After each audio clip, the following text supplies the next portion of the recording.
Desearle a quienes ven y a quienes nos escuchan un próspero año 2022 y a usted también, señor presidente, presidente de todos los mexicanos. Y bueno, ya en su cuarto año de gobierno y al término de un año difícil en donde predominaron las falsas noticias, ya es tiempo de destacar las buenas noticias y críticas positivas, como las del sacerdote más conocido, Alejandro Solalinde, que se confiesa muy bien de usted al señalar que existe la santidad política, existe esa santidad. La pregunta es, presidente, en el próximo año, ¿cuál es el rumbo que debe de tomar nuestro país en los próximos 2 años y medio restantes de su administración?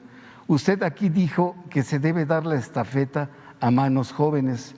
La pregunta sería, ¿la continuidad del proyecto estaría mejor en manos femeninas que en manos masculinas?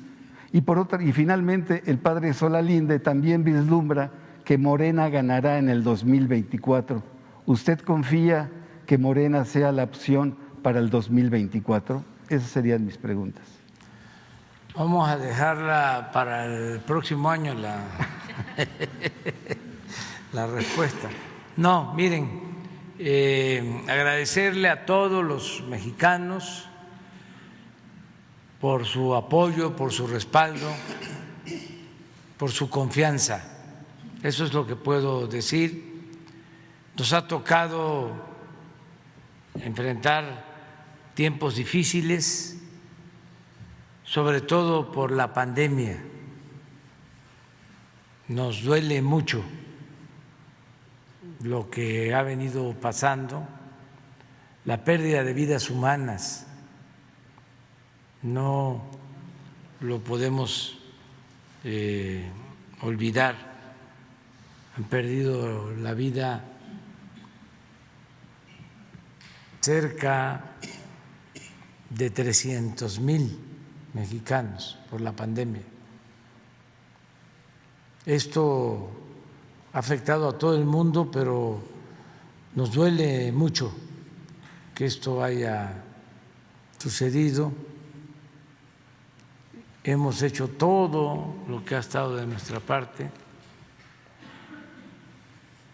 Creo que hemos actuado bien, de manera profesional. Nos hemos aplicado a fondo, hemos trabajado bastante, no solo dedicando mucho tiempo a enfrentar el problema, sino también dedicando tiempo a mantener buenas relaciones con gobiernos que nos han ayudado en estos momentos difíciles y que siempre pues vamos nosotros a agradecer ese apoyo de gobiernos extranjeros. Afortunadamente estamos saliendo de esa circunstancia tan difícil, se está recuperando nuestra economía, se recuperaron los empleos, hay bienestar porque hay una mejor distribución de la riqueza. Ya no es lo mismo de antes. Ayer desayuné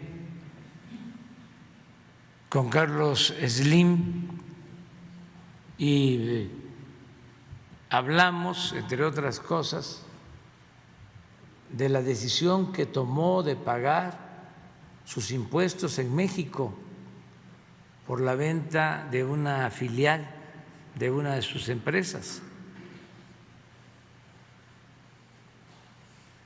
Pagó 28,000 millones de pesos.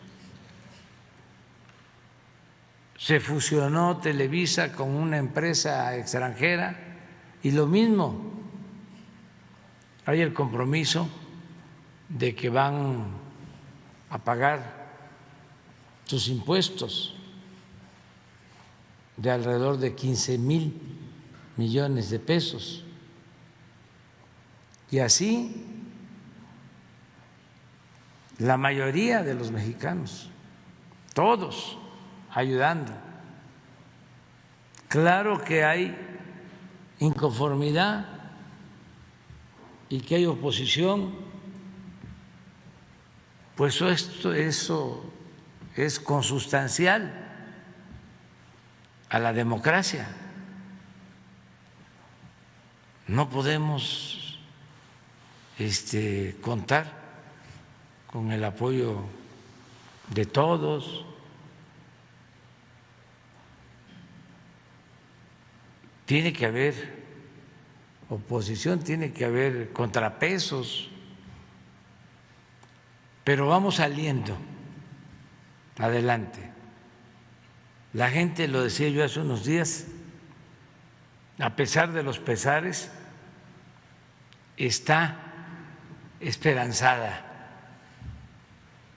alegre, no ha perdido la fe,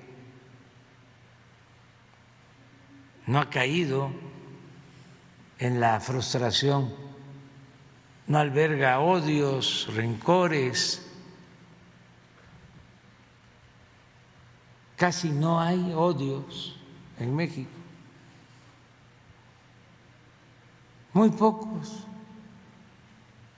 y eso es porque son corajudos.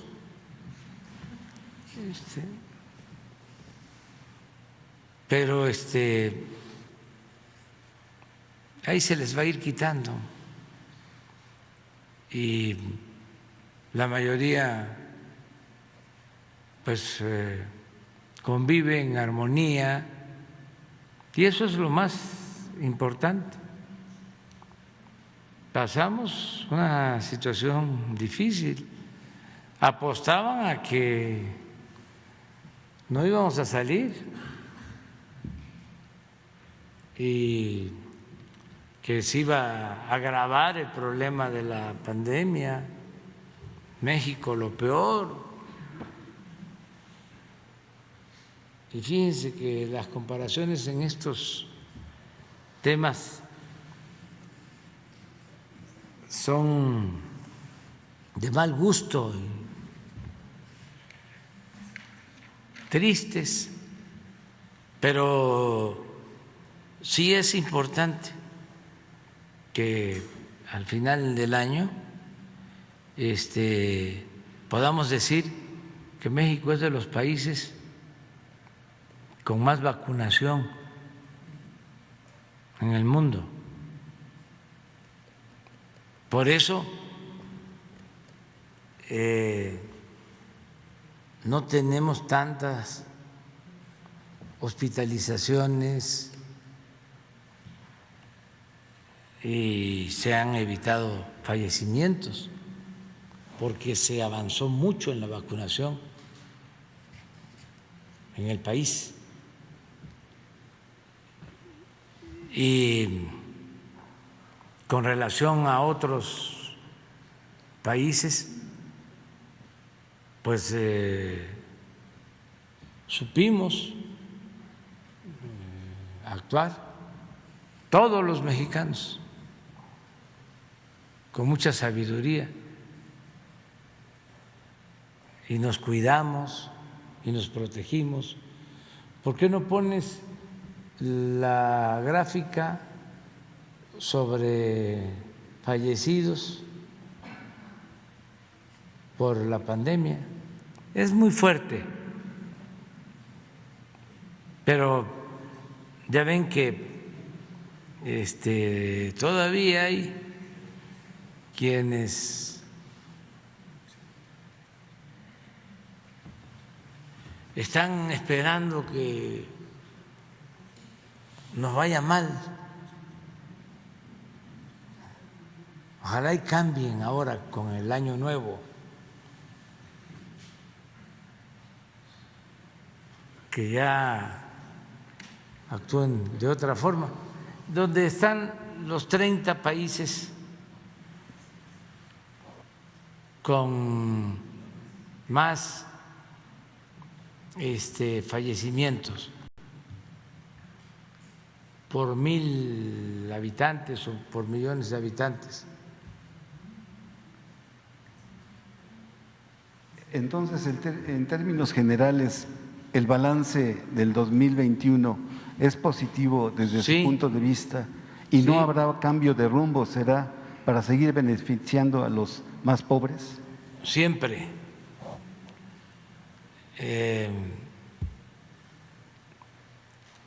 No hay ninguna duda de que la fórmula funciona.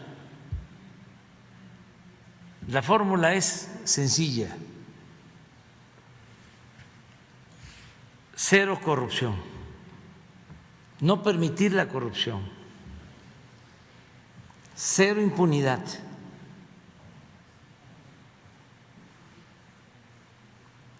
austeridad republicana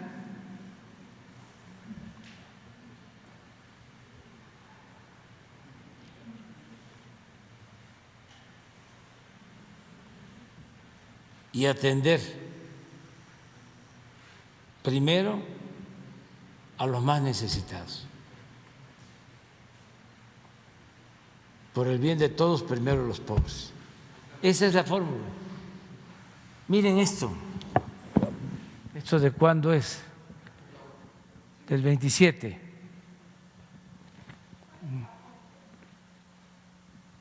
Debe venir abajo a ver si no viene la fuente, es que son 30.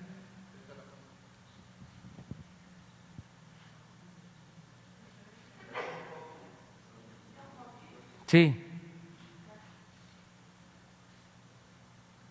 Mire, de los 30 estamos en el 21. Pero aquí lo importante, pues, digo, lo que se puede destacar es que de América tenemos el lugar 6. Desgraciadamente el primer lugar lo tiene Perú. Esta es la población de Perú, 32 millones. Y de acuerdo a esa población, tiene este promedio de 6,228 fallecidos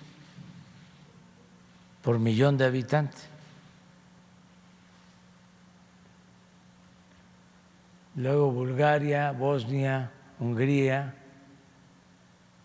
Pero de los, dije 6, pues son 5, de los países de América está Brasil. Brasil tiene una población de 211 millones de habitantes. Han fallecido 618,000 y tiene un promedio de 2,931. Brasil, después de Estados Unidos, es el segundo país en población en América.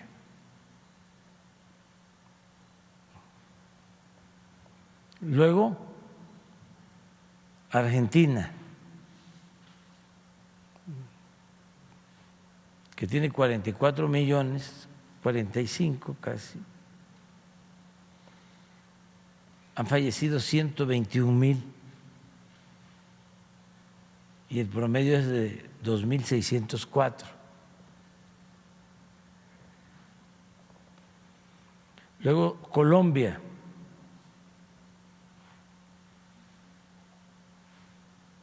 $50,339,000.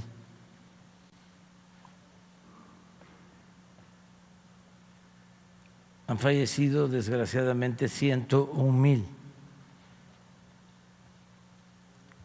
con un promedio de 2,577. Y le sigue Estados Unidos,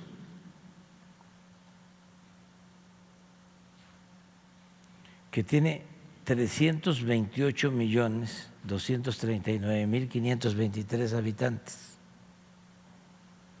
Han fallecido 816,000. Tiene un promedio de 2.487. Y luego estamos nosotros aquí. 126,014,000, de acuerdo al último censo. Desgraciadamente han perdido la vida 298,819, 2.371 por millón. Entonces, así estamos terminando el año. Si logramos esto, es porque nos aplicamos todos. En primer lugar, la gente. Les voy a dar un dato pero en aras de la objetividad y de decir siempre la verdad y no mentir. La Ciudad de México es de las ciudades del mundo en donde más se usa el cubrebocas. Y ahí, pues no se puede decir que sea por el presidente, para que vean lo grande que es, lo grandioso de nuestro pueblo.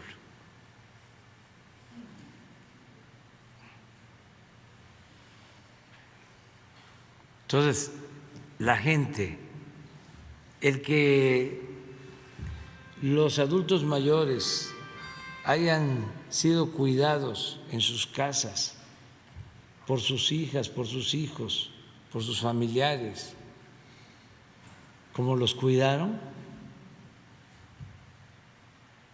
Antier, el domingo que llegué, estaba lleno. Me llamaba la atención no solo que había mucha gente, sino que ya habían gente mayor, o sea, familias donde llevaban a los ancianos respetables en silla de ruedas. Ya también cuidando ahí. Esa es la familia mexicana, la principal institución de seguridad social. Acuérdense que cuando empezó la pandemia hablamos de que, a diferencia de otros países, y lo dije con todo respeto y lo voy a seguir diciendo así, aquí a los adultos mayores no se les envía, no se les lleva a los asilos, se quedan en nuestras casas. Eso no pasa en Europa, con todo respeto, eso no pasa en Estados Unidos ni en Canadá, eso es nuestro, eso es México. Bueno, la gente, luego el personal de salud, todos.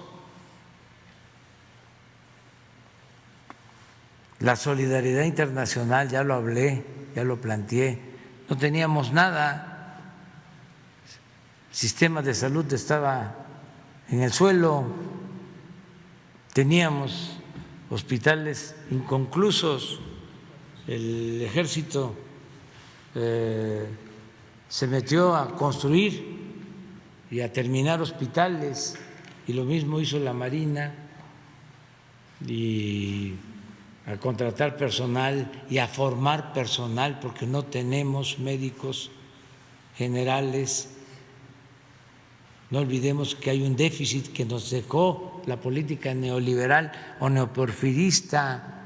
Se requiere un médico, se requieren 3 médicos por cada 1,000 habitantes y tenemos 1.2 por cada 1,000 habitantes, por la política del rechazo a los jóvenes que querían estudiar.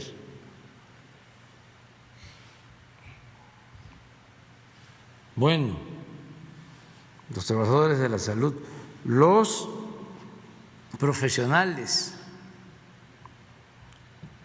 cuánto cuestionamiento a Hugo, le ganó con mucho al doctor Alcocer, porque el doctor Alcocer trataba lo general y Hugo fue y es el responsable de esto. Por ejemplo, esta pregunta de ahora de los niños, que está hecha de muy buena fe porque la compañera es una de las mejores periodistas de este país. O sea, nada de actuar de mala fe o de forma tendenciosa, pero la pregunta es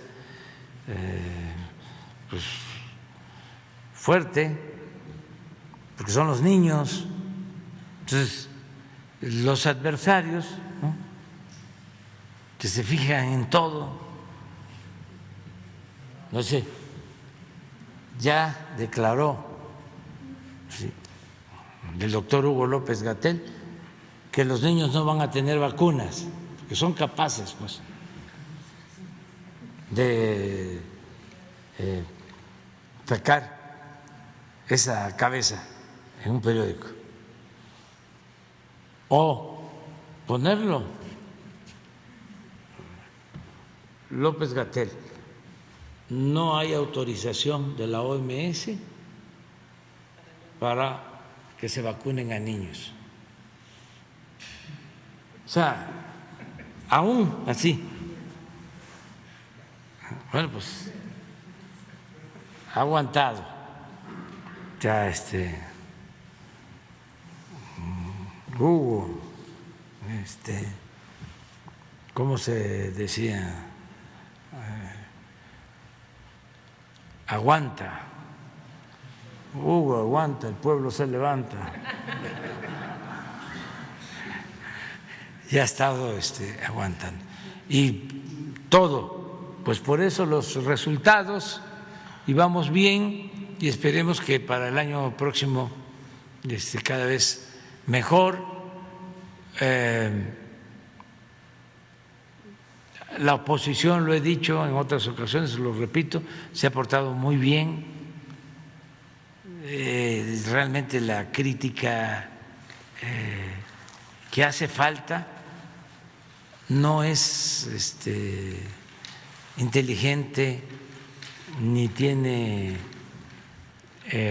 fundamentos, no argumentan que porque desayuno con Carlos Slim y que aparecen, ¿por qué no pones el video? Una vajilla ahí. ¿Cómo andan viendo eso? O sea, les prometo que nunca me había yo dado cuenta de que, o sea, no había reparado en eso, que es un comedor que quedó ahí desde hace muchísimo tiempo, se usa, y pues dijimos vamos a desayunar aquí. ¿Por qué no la pones? Y se fijan en la vajilla. Ojalá y fuese de la época de Maximiliano, pero no, porque saquearon muchas cosas que habían quedado. Hay de Maximiliano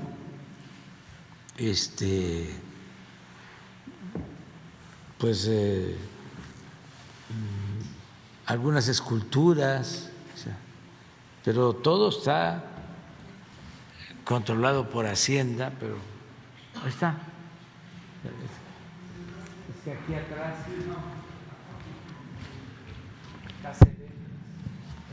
las vajillas.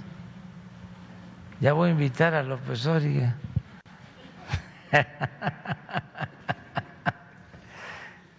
¿Cómo no voy a invitar a Carlos? Sí, como lo digo ahí, es un empresario importante, institucional. Él no anda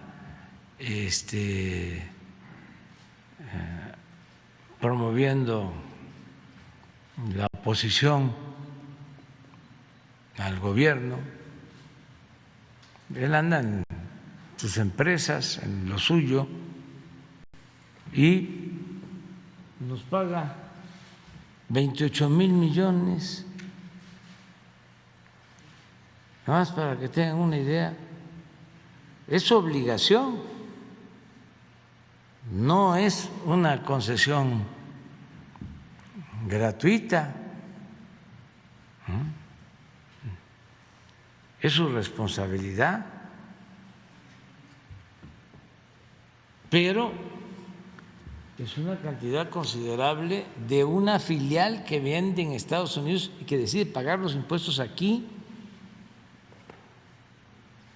Nosotros llevamos ejercidos como 42,000 millones de vacunas y estos son 28,000. ¿Cómo no lo voy a invitar a desayunar?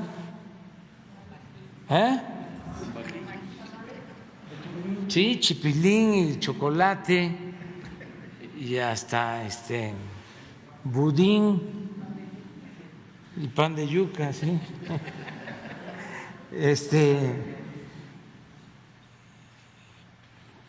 Y otra cosa,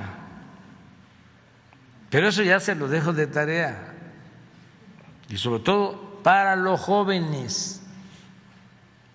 Antes se hacían operaciones de este tipo y no pagaban impuestos.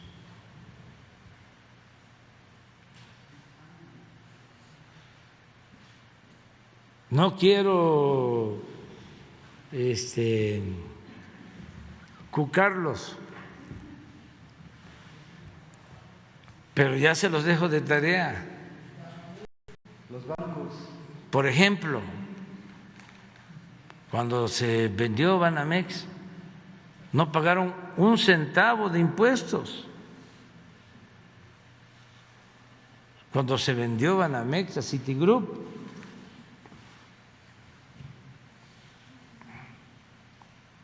¿y cuál es la historia? Sí, rápida. Que llega Fox con la bandera del cambio,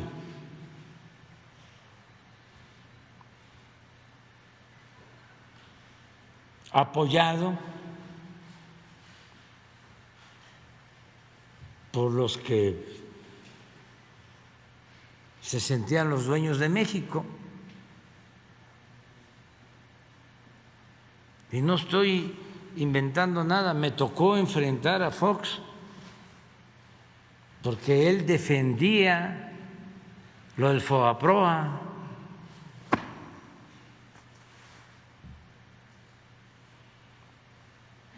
Salió a decir con su lenguaje muy peculiar que yo quería dejar sin ropa a los empresarios, cosas así.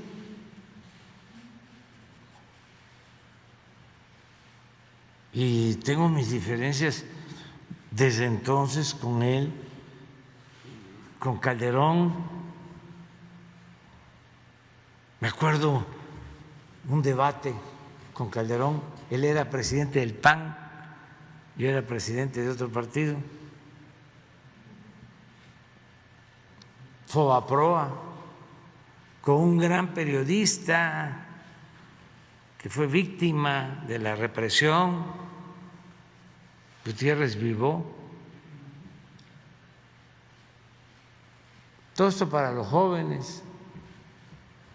Empieza el debate sobre el Fobaproa. Llega un momento y ahí debe estar grabado que le daba vuelta y le daba vuelta y le daba vuelta y le daba vuelta a Calderón. Y ya, en una de esas, a ver, ¿van a aprobar el Fobaproa, sí o no?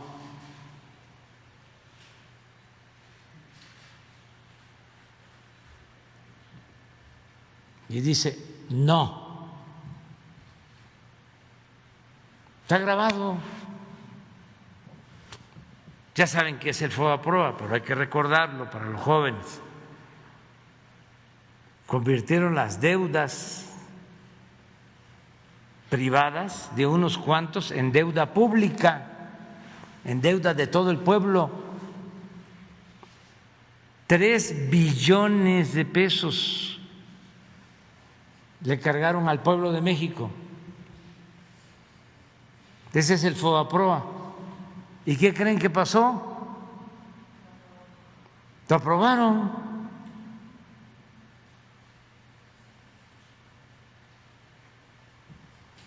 Entonces, son historias. Entra Fox,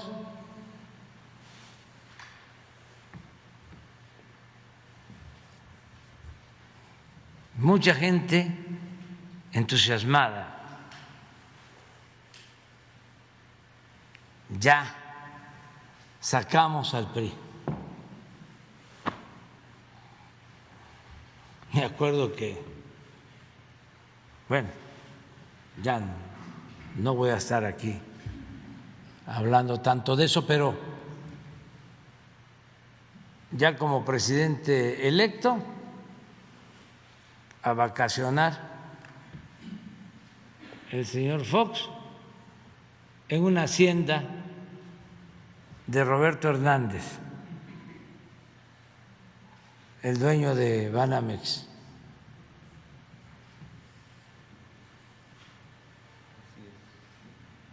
Forman el gabinete, un empleado de Roberto Hernández,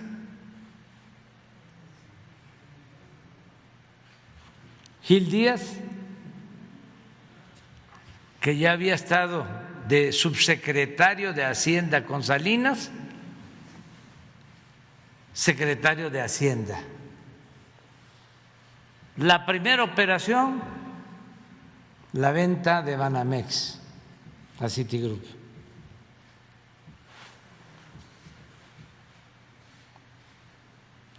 No pagaron impuestos.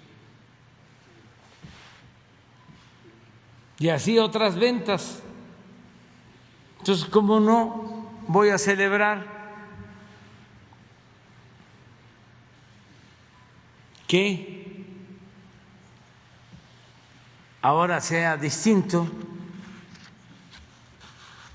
El señor de Oxxo pagó 10,000 millones. Los señores de Walmart, 12,000 millones. Ahora 28,000. Televisa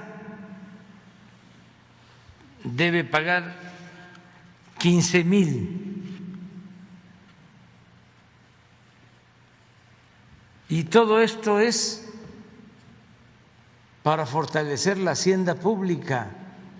Estas son las becas para los estudiantes pobres. Este es el apoyo para los adultos mayores, son las pensiones para las niñas, para los niños con discapacidad. Es el que podamos entregar las medicinas, las vacunas de manera gratuita. Es el que podamos entregar los presupuestos para rehabilitar, mejorar las escuelas públicas. Esto es, y mis respetos para la actitud de Carlos Slim y de otros empresarios, muchos otros que se han portado muy bien. Hay veces que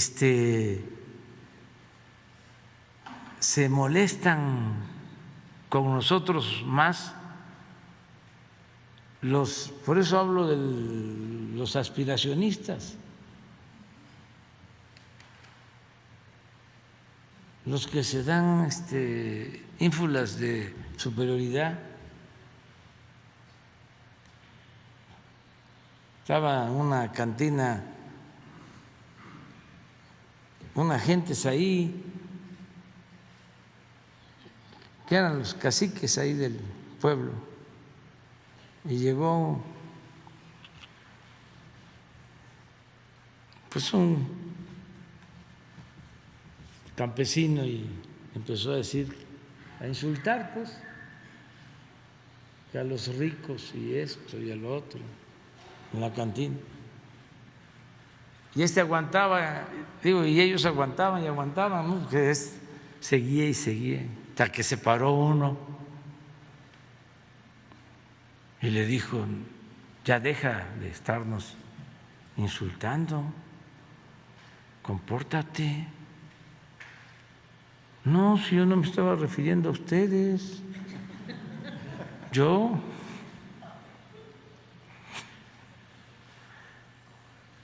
Estaba yo pensando en los machuchones. Pero así está, ¿sí? A veces ya cualquiera se siente fifí, no, hay niveles. Bueno, nos vemos mañana. Adiós, adiós.